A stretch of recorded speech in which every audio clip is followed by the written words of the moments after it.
You are listening to the Hiking Radio Network, where we talk the walk with shows by hikers, about hikers, for everybody.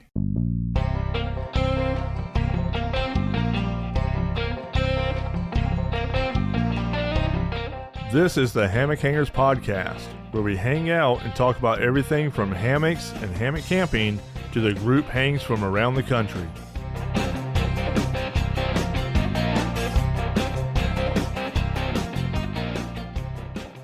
All right, what is up, everyone, and welcome back to the Hammock Hangers Podcast. I am your host, Paul Collins, or also known as Skunkape, and I've also got AJ Glenn, or y'all also know him as Pheonix, here with me.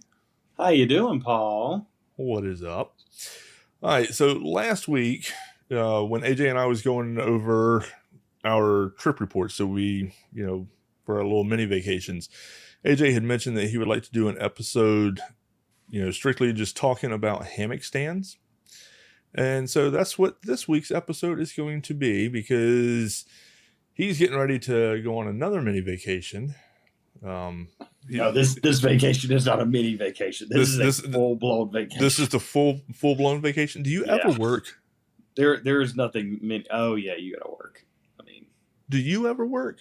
Because it seems like every time we're talking to you, you're on vacation. Teacher, I will gut you like a fish. Don't even hop on this soapbox. I will knock. Yep. So, this podcast will turn dirty real quick. We have to put it in the explicit, huh? Explicit category. So, all right. So yeah, this week, AJ, we're going to talk about your hammock stands, because I know that you're getting ready to take that trip. And you will be taking several of your stands with you. Oh, yeah, definitely. Yeah, hammock stands make the magic happen. They really do. And I know that you said that you're going to try some of the lighter weight ones. Yeah, the lighter weight ones. So I'm going to be taking a few different types of stands just because that's how I roll. I can't really decide, and I'm not backpacking, so I can really load up my truck with lots of extra gear that I may or may not use. But I usually use a lot of the stuff that I do take, if nothing else, to get some really cool pictures. I like making either videos or pictures to send to our vendors of having their gear out in some of the most beautiful places that I've ever been to. Right. Now, in the past, I've been a sole user of both the Tensa 4 and the Yobo cricket stand. However, being 220 pounds lighter, it has kind of opened my options and kind of intrigued me into trying some of the more lighter weight, smaller, compactable stands. Okay. Mainly, I'm going to be trying out the Tensa Solo. I've got a couple of those that I'm going to be trying, both with one solid anchor to either a tree or maybe to my truck or some sort of solid structure. And I'm also going to be trying them using two Tensa Solos. So for a full no tree needed hang, to see if I can get them working. Okay. I'm also going to be trying out some kind of tricked out Yobo Freedom stand, both in a single point and a double point anchoring doohickey situation. Configuration. Yeah, some configuration. That's the word I was looking for. Words are hard. Yeah, words are hard. I don't have a set of trekking trees yet.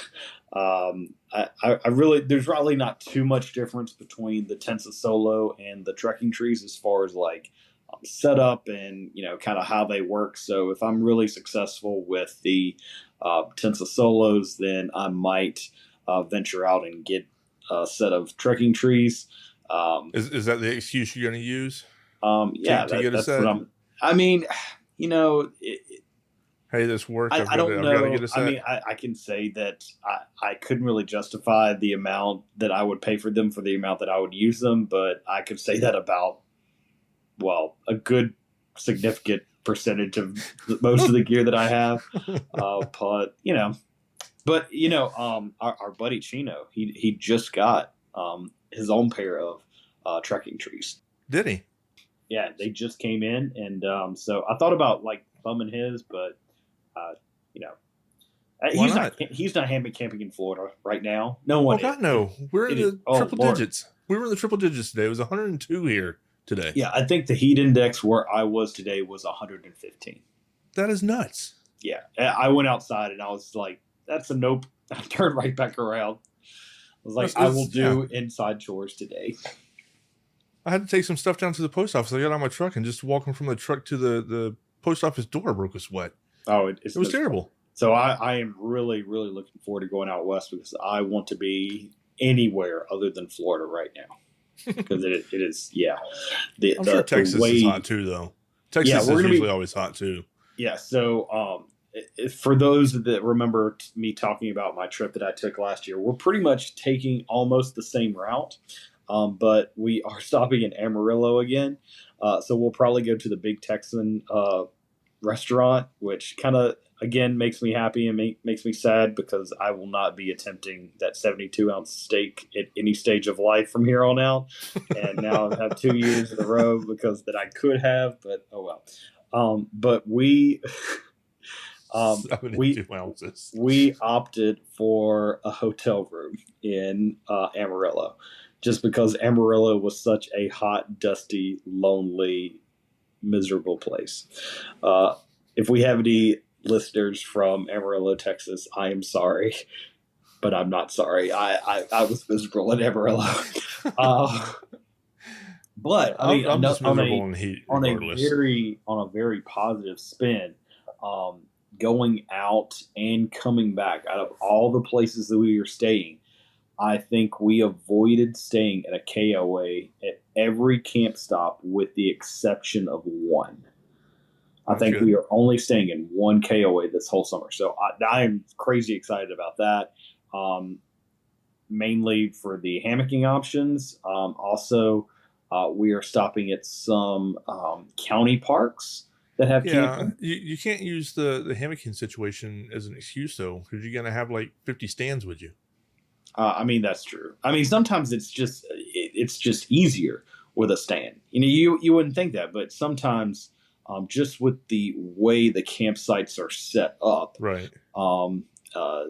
It's just easier with a stand, and so that's a nice little segue into our French stand. So, why should you need a hammock stand?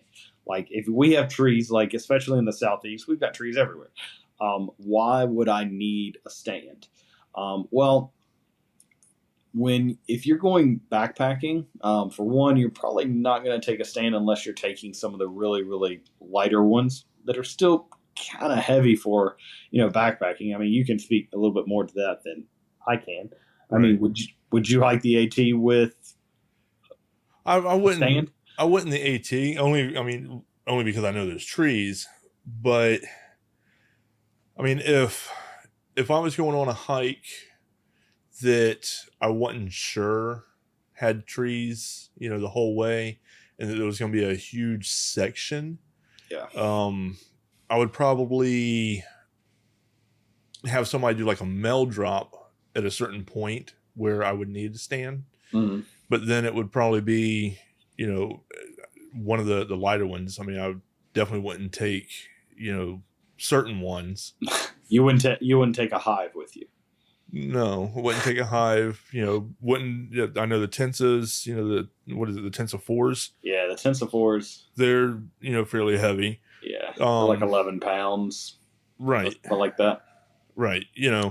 So I'd probably go with one of the solos or the trekking trees. Trekking trees or the Freedom. Yeah. Yeah, I know that. Like, I know Todd, who is one of the Tensa folks. He has done a large section of, I want to say, the PCT with Tensa's trekking trees, and he has some really, really cool photos. He takes really good photos, and a lot of the times it includes his trekking trees with setups and things. So it is able to be done. But anyway, most of the time you're going and you're staying at campsites. Now, campsites can be very limited because, everybody's camping now.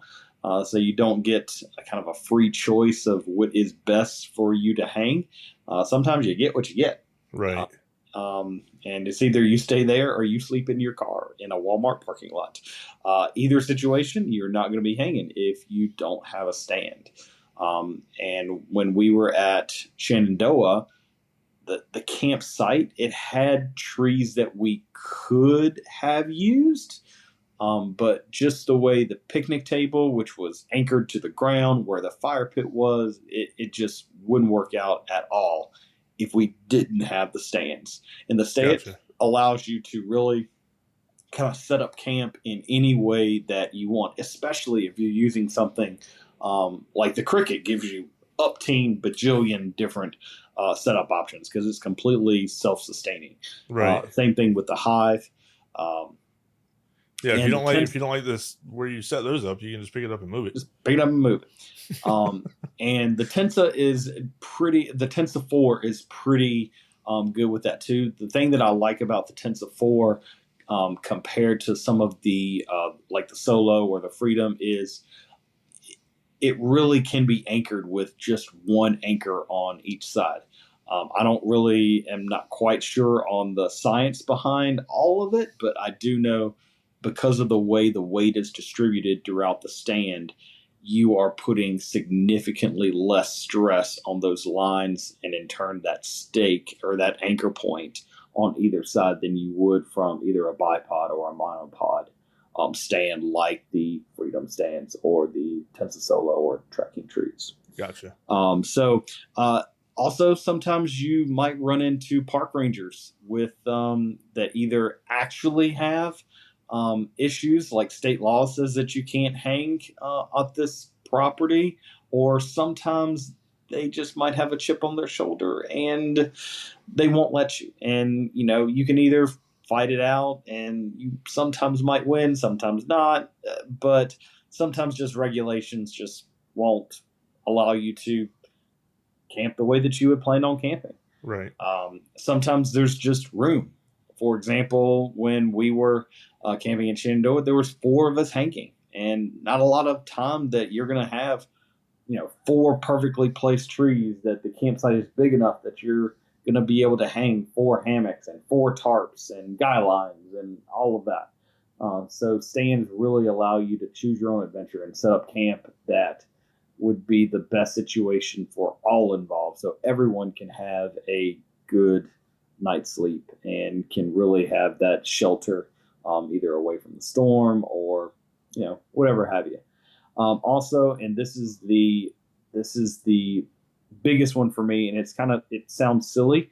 I love having them, especially when I don't have to use them. And I know that it sounds odd, but just the fact that I know if I put my Cricket in the truck when we either go out, it doesn't matter if it's a long vacation or just a short weekend jaunt to a place that I'm unfamiliar with. Right. If I know that Cricket or that Tensa 4, whatever stand that I'm taking, if I know that is in the truck, it doesn't matter what the campsite looks like. It doesn't matter what may have happened to the trees from the pictures that I looked at online. Storms come through all the time and knock down trees, so the campsite may have changed. It doesn't matter. Whatever variables may be in the equation, I can still hang. That's true. That's true. I am guaranteed to be able to sleep in my hammock one way or another. And if I arrive to a campsite and, I see 2 trees, wonderful. I love hanging in trees. That is my preference one way or the other because it's much less that I've got to do. Right. But just that peace of mind that's going, nope, no matter what, I'm going to sleep in my hammock tonight. Whether I'm hanging from a trees or I'm hanging in a stand, I have that guaranteed sense of comfort. That is true. There for a while, I was keeping my Cricket in the truck. Yeah, my Cricket lives in my truck. My Cricket lives in my truck. And when I get my Hive may take its place. I don't know. I haven't decided. Now that I've figured out a way to hang my War Bonnet Ridge Runner on my Cricket, it still may live in my truck. And then bring out the Hive when I'm taking, a bigger crew. But yeah, my cricket definitely lives in my truck. Right. So yeah, that's a piece of why having a stand is such a critical piece of gear. Now, stands can be expensive. There are stands on the market that are easily purchasable, but sometimes you kind of want to build your own. And I do have some experience with that. There's kind of like three major types of stands that I would say are really easily done. If you look at a lot of things on Hammock Forums, we'll talk about the turtle dog stand, which is kind of a tripod stand on both ends with a center bar that kind of connects them that you kind of hang from.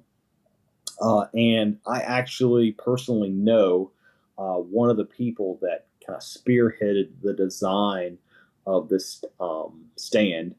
His name is Old Dog. He's a Florida hanger, and I've camped with him a few times. Really, really awesome dude. He's amazing around a campfire. Like, he just has a voice and has a personality, and he tells really good stories, and he's just a cool guy to hang out with. I wish I could hang out with him more than I do. But you could build one of those, and there's plans that we can kind of link to. There's upteen bajillion threads on Hammock Forums on how to build those. There's also a DIY tensahedron stand, which is essentially what a Tensa 4 stand is. In fact, if you go to Tensa's website, they actually have plans on how to build your own that you can make for fairly cheap, like less than $100. Like, Really? depending on what you use it, and if you have any of the stuff just kind of lying around, because I know like some of us, do, you can make it for even less. And then your simplest and easiest one, but they're kind of the most finicky.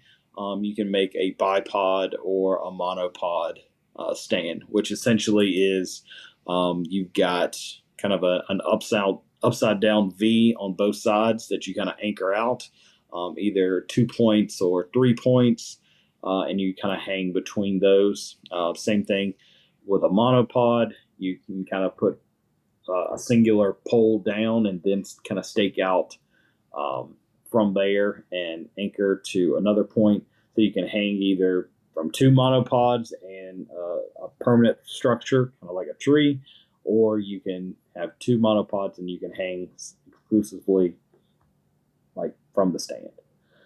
So there are some DIY options. They're not incredibly difficult to build. Which one would you say would be the easiest to build? I mean, the easiest to build, definitely a monopod or a bipod stand. Easily. I mean, really easy. Okay. The one that I would find the most user-friendly, probably the tensahedron stand. Okay.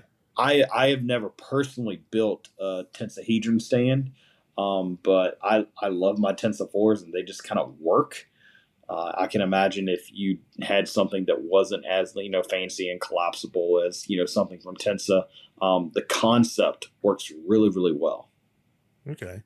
Then as far as like the turtle dog, I've seen people make them using wood. I've seen people make them using metal. I've seen a lot of people use like the fence post and stuff.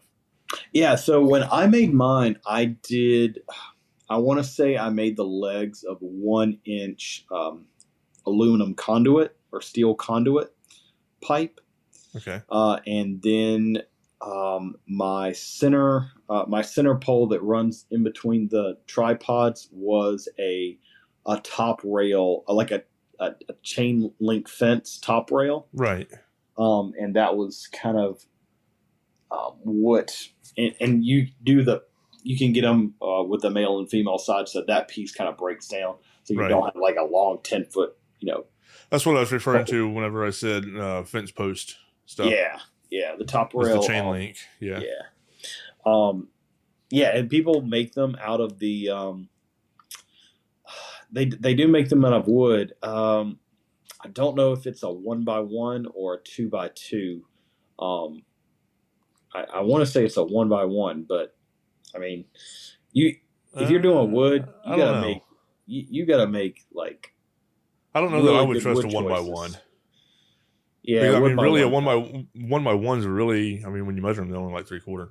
Yeah, You so think maybe a about it. two. Yeah, maybe a 2x2. But yeah, I would make it out of metal. Just me personally. Right. And I'm sure the cost of lumber right now, it might be cheaper to do it out of metal anyway. I haven't, bought any of those things yet, but I know when we had to buy wood for another project that we were working on, it was really crazy expensive. But if you don't want to DIY, there is some really incredible stands on the market. There used to be a few more, but there has been like a lot of. And I was thinking about this before our episode, and just how much I would say that stand technology has changed a lot in the last, gosh, maybe like even the last 3-4 years.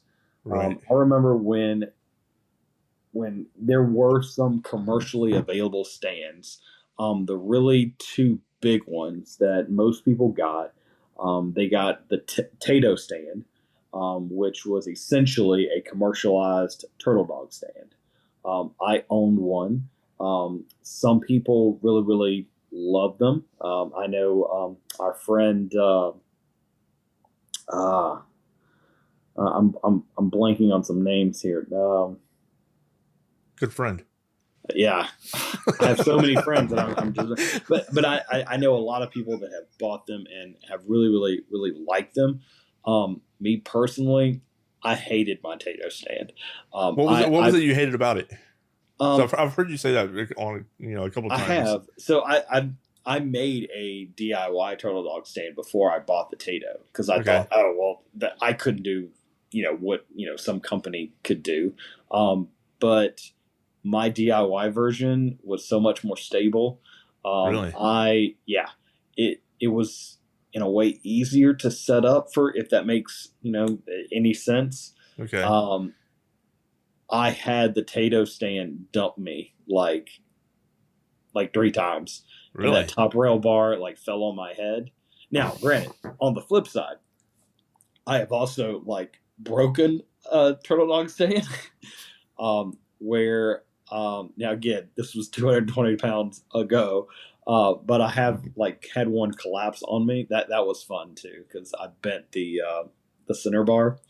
So unless you're trying to get in there at 440 pounds, you probably should be good. But yeah, so that was fun. So you had the Tato stand, but you also had a company called Hammock, which is they're no longer in business. They made a stand that was kind of like, instead of a tripod on both sides, it was a bipod, and it still had the single pole going across, and you just kind of made it work, just kind of leaned in on itself. And it seemed really, really stable. I know a lot of people at my first hang con that I went to, you saw a lot of those being set up, and I never seen anybody, get dumped, and they just kind of worked. I inherited 2 of them from Timber and Gumbo, and so I kind of use those if our vendors need help setting up. I've never used them personally, just taking them out. One of the reasons why I have not used them out in my regular normal hanging adventures is those suckers are heavy. I'm talking they weigh 40 pounds a piece. Really? And they pack down to maybe 4 foot long. So yes, they're great stands, but they are car camping only. And by car camping only, you better be car camping and parking at your campsite. They are stupid heavy. And the Tato, the Tato was also it did not pack down at all, and it was also stupid heavy. So then when Tensa came on the market, that was a big thing, because they were collapsible and they were a lot lighter weight. I didn't really understand the science behind it. I still kind of don't understand the exact science behind it. And when I got in the first time, they were still touting it. You could only need one anchor point, and so that's how I tried it. I soon discovered that two is so much better than one because for those of you that are in the know, if you cross the line of no return, as I like to call it in the Tensa, it will clamshell you and you will be trapped. In one of my most embarrassing hammock adventures, I remember I had set up the Tensa stand in my parents' driveway because we were cleaning out their house, and I had one end only, the foot end, anchored to my father-in-law's pickup truck. Okay. And just like I always used to when I was using a gathered end, it didn't matter what I do. The very first night that I'm in a hammock, I would get like a Charlie horse, and no matter what I could drink like a gallon of Gatorade. I could do all the things, but the very first night I would get a Charlie horse, and just like that, at like 2 a.m., I got this Charlie horse. And I'm like scrambling to get out of this hammock so I can stand right, up. and of course so you're sitting. Of course, at that point you're sitting forward, which is shifting your weight towards the foot end. Yes, and I passed that line of no return because I did not have the head end anchored, and so it clamshelled on me. Now, I have an underquilt on, I have a top quilt on. And I am not in a zippered hammock. I am in a hammock with a Franke bug net. And so here I am, trapped like a fish in a net with a Charlie horse at 2 a.m. in the middle of the night. Oh my God. I'm going to start making you wear a body cam whenever you go camping. It was... So I'm like trying to escape this netting while also not trying to like tear my quilts up on this asphalt driveway, as well as, the severe shooting muscle pain in my calf. It was not, I was cussing and fussing and it was not a fun time. So, from that's when we went out on our first trip out west. And after that moment, I said,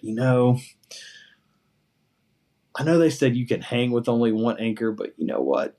I'm going to hang from two. I'm going to anchor this other end too. And since I did that, it was a game changer. Like it is, I have never been clamshelled or anything in a Tensa since. And so, yeah. So two stakes anyway, it is, huh? So yeah, two anchors it is for the Tensa. But anyway, so you only had those two stands on the market, and they were crazy big and crazy heavy. Then you had the Tensas come out, and then soon, I don't know if they had their Tensa solos. I wasn't really interested in that. That was way under my weight limit at the time. So I got the Tensa 4, loved it. And I guess unfortunately for me, or fortunately for Cricket, or for Yobo, I continued to gain weight, and I was surpassing the weight limit for the Tensa stand. In fact, while we were in New York a couple of years ago, I actually had a catastrophic failure in a Tensa 4. Nothing on the Tensa side. It was completely my big butt that did it. And so, yeah, that was a moment of sadness. But being the good folks at Tensa, they completely replaced my gear.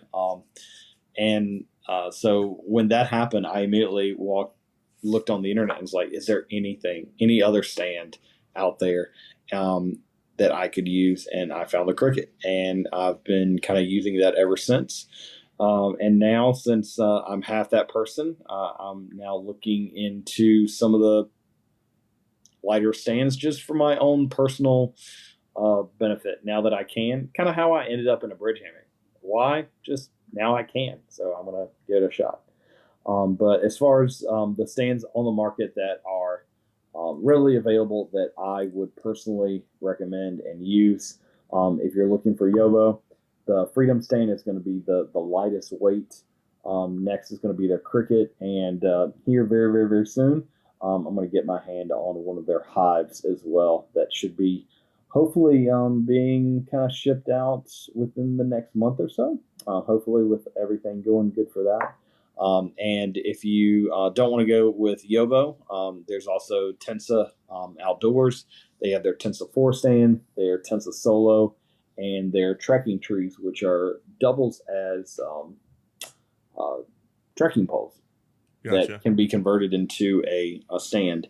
And I know they've made some changes with their trekking trees over the past couple of years, and have actually gotten the weight down to, I want to say, around 12 ounces. I may be wrong about that, but I think that's what I read on their website. So 12 ounces like each, Okay. which, I mean, it's pretty darn light.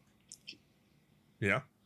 Yeah. I know like their original versions were a little heavier, but so if you use, trekking poles, maybe that's an option. I know as far as backpacking with a stand, I would say that's probably the best option. But Yeah, it depends on how far you're going as well. right. I mean, yeah, I think like if I'm going on a day hike, I would have no problem taking my Cricket, right. or even a Tensa Solo, or if you're just going, a few miles, out somewhere or something like that. Yeah. But yeah, like the day on, day after day hiking. Yeah, definitely one of the lighter ones. Yeah. But I mean, you can also find like the Walmart stands that are also like 50 pounds and the Amazon stands that are 50 pounds. The problem with those 9 times out of 10 do not hold hammocks over 9 foot. right. So you're only hanging your loungers is what we like to call them. You're not hanging. Well, that's the same with the Eno stands that I noticed. The Eno stands are only good for 9 foot. Yeah, anything from Eno to Hammock. I don't know of any other ones, but like some of the bigger box ones, I haven't tried any of those just simply because you cannot hang a longer hammock in, and if you can't hang 11-foot hammock, it's not even on my radar. Right. So now when we're talking about stands, we need to kind of have a real solid conversation on what we are expecting that piece of gear to do. We don't want to pay money for a 0-degree underquilt to have it act like a 40-degree underquilt. And we shouldn't take a 40-degree underquilt into -40 and be like, oh well, it didn't keep me warm. Right. Same thing with our stands. We need to have some really honest expectations on that piece of gear, and mainly it's holding your weight.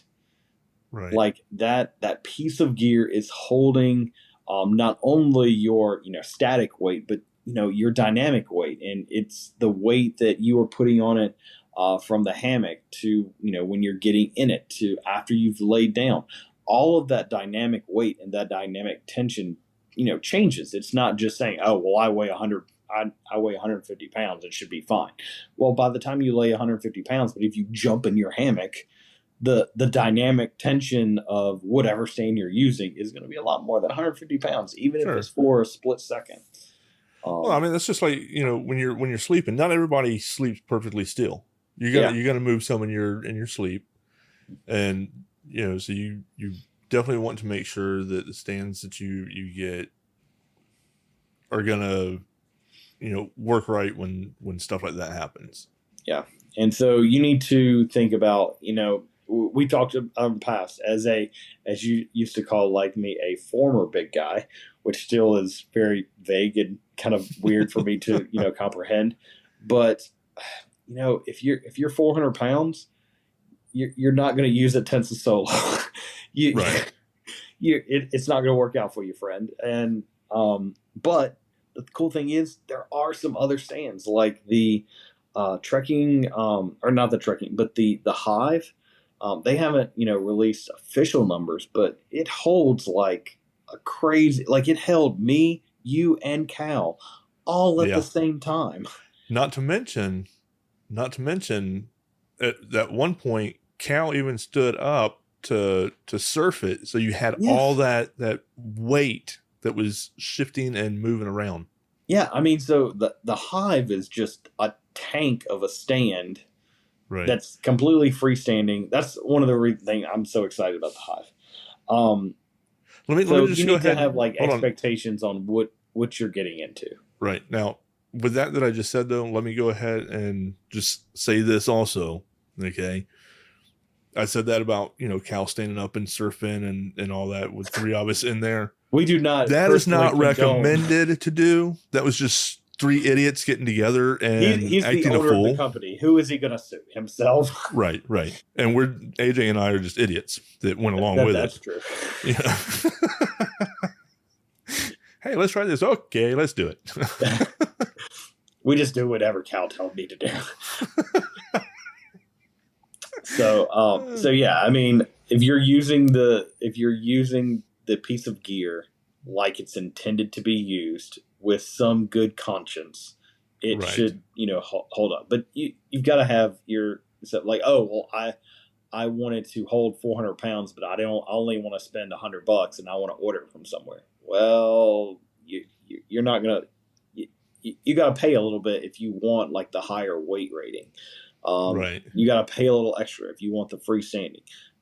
There's a lot of there's a lot of engineering and there's a lot of planning and there's a lot of prototyping that have gone into this stand. That's one of the reasons stuff like the Tensa and the Hive and the Cricket, they are more than your $100 stands, because Tensa and Yobo have put so much of their time, so much of their effort into prototyping and making sure that they are putting the best stand. And so that research and that development doesn't come cheap. Right. So I just kind of want to, step on that soapbox, because everybody's like, oh, the Hammock stands are so expensive, I could just build something. Yeah, you could. Well, you get what you pay for. Yeah, you get what you pay for. You get what you pay for. Like I have said several times, I've said it several times on here, and I know you've heard me say it several times, outside of the podcast and everything else. Cheap, light, durable, pick 2. You know, and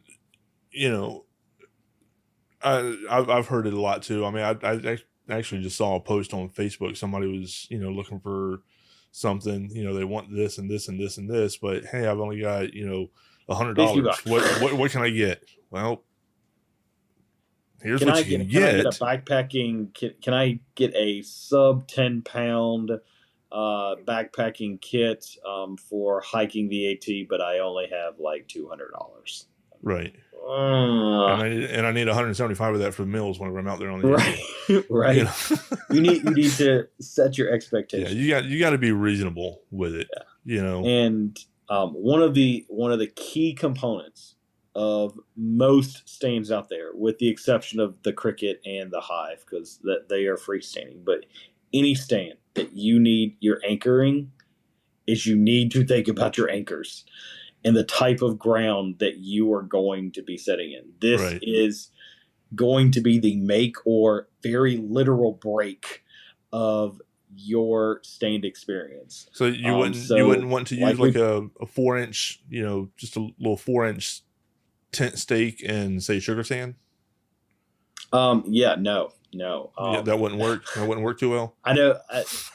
Me and Kristen have talked about this. They see like some of the stands, like the Freedom stand, for instance. Right. Oh well, I saw the Cal hung the Freedom stand up, and he only used 2 stakes. But they don't really They're just thinking the aluminum stakes that you get at Walmart. Right. That you would use for your tarp. Yeah, 7 inches long. Those are not the same thing. They are not going to. This is not going to end well for you. Spoiler alert: gravity will still work. Yep. And so you need stakes specifically designed for the type of ground that you are going to hang from. And not only that, even if you do, if you're a heavier hanger, and even me at I'm anywhere between 220 to 230 right now, I'm really looking at instead of doing 2 anchors on the bipod and monopod stands like the Tensa Solos or the Freedom, I'm looking at maybe using 3 stakes on each side just to distribute that weight out. Using a third, bringing one straight back. Yeah, using a third one, and kind of rigging up a line between the three, so I'm getting even weight distribution on all three of those stakes. Right.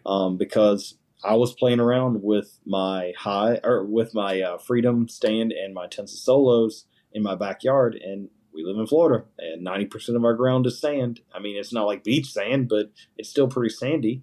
And I was pulling out of the ground with I was using orange screws, which I've used for years.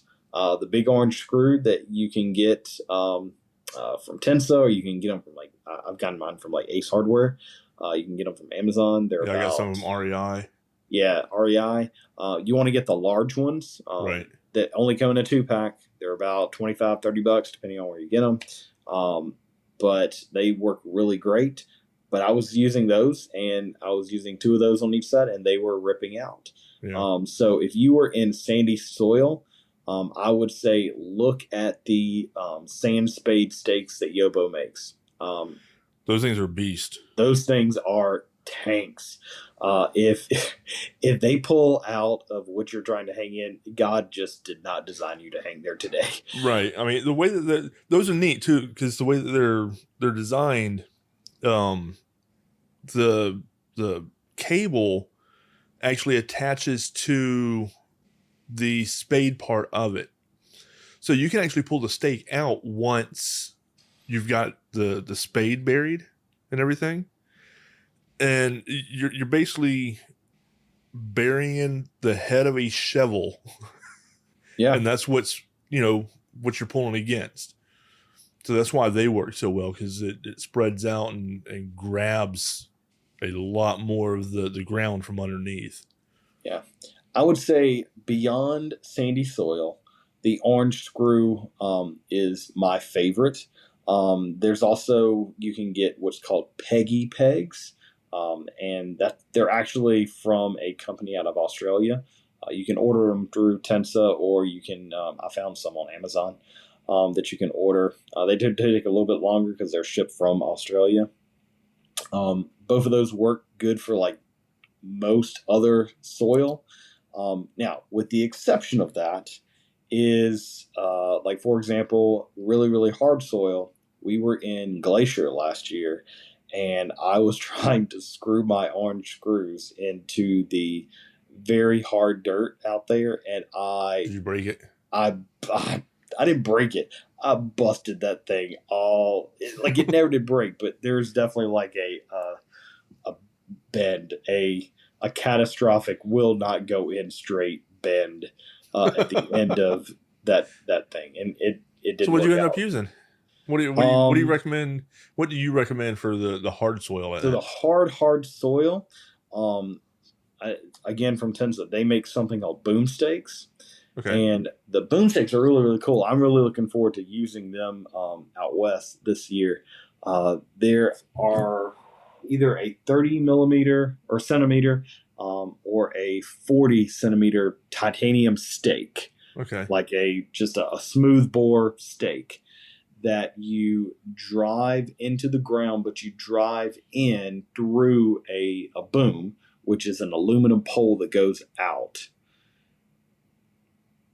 So it almost, I know with the podcast you can't really see what I'm doing on screen, but so you have your stake, okay, and you drive it through into the ground at an angle, and your boom goes out. So your line comes down, loops around the end of the boom, and then goes down the boom, and then connects to your stake, which is driven in the ground. Okay, so when you put tension, what you're explaining looks almost like a ice axe. Sure. Almost like a sickle looking thing. Yeah. So the point of them is when you put tension on the line, it pulls up on the boom, which drives the stake tilts the arm. ground. Yes. Tilts the arm back and in. Yeah. Yes. Yeah. So what you're describing would look a lot like a ice axe. Yeah. Deal. So I would say those look like to be the best option for really, really hard ground, because you're not having to worry about a big like screw. You're just driving this Right. sucker down, a smooth stake just down into the ground. Gotcha. So that I'm really looking forward to using those and trying those out. But sandy soil, get the spade. The spades. Yeah, hands down. From Yobo. For most other people, either the peggy pegs or the orange screws. Orange screws you can find usually most anywhere, or order them pretty quickly and easily. And if you live in a place where you're hanging where the ground is really, really hard, go with the boom stakes. And a little 10 extra centimeters, I would just bump it up to the 40. I like that. I like the bomb proofness of that. That security. Security. Yeah, absolutely. Gotcha. But yeah, when you are using a stand, your staking and your anchoring is really going to be the key, where you need to ask yourself, what am I truly asking my stand to do? And are my expectations of this gear really realistic, or am I just willing to roll the dice and take the risk? Right. So you got to have sometimes that risk pays off, and sometimes you get a gravity check. You just gotta have a little bit of common sense when setting this stuff up and getting the right stand. Yeah. So I hope this answers a lot of questions, or maybe clears up some confusion for some stands that are out there. If you have any questions about a particular stand, feel free to drop us a comment either on our Facebook page or our YouTube video. Or any other places that you can message us. Yep. Also, since we're talking about stands, our good friends at Yobo have a coupon code for us. Yep. So, Paul, you want to talk to us about that? Yeah. They actually gave this discount code to us during their episode, which was way on back on episode number 3, I think. Actually, might have been episode 2. It's episode 2 or 3. But anyhow, it's a 15% discount code, which is good for the cricket stand or the Freedom 2 sides. The discount code is Hammock Hangers 15. That's HAMMOCKHANGERS 15. No spaces in there. I'll put the code in the show notes as well. And then, like I said, that's for the cricket stand and the Freedom 2 sides only, which is a good deal. Yeah, both amazing stands, and I'm really looking forward to using mine this summer, and hopefully I can have some good follow-up stand experience that we can talk about when we get back. There you go. You have to do some more videos. I will try. I did venture out and do one video while we were in Shenandoah, and it wasn't too terrible. So I might try my hand at a few other ones. Yeah, do a few others. I mean, if you can do a video of you through hiking, falling out, through hiking the CDT while you're out there. Oh yes, that's going to happen. So my through hike of the CDT, all 5 seconds of it. Well, at normal speed. We can't all be heroes. We can't all be heroes, Paul. Hey, this time don't overdo it and stop for water breaks. I might have to stop and take a water break. I mean, maybe. Trail out there might be wider than the AT. Maybe. Oh gosh. All right, AJ. Well, that will work. And like I said, I'll put the discount code in the show notes. I have links to all the different manufacturers that we talked about tonight that are still in business. And, like I say every week, make sure to follow us on Facebook and Instagram. Share with your friends, get more people listening to us and everything. Help to help the show grow. Subscribe to our YouTube channel. Hopefully here soon, AJ and I will start putting other videos on there other than just the podcast.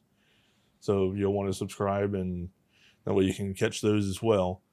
And until next week, happy hanging, everyone.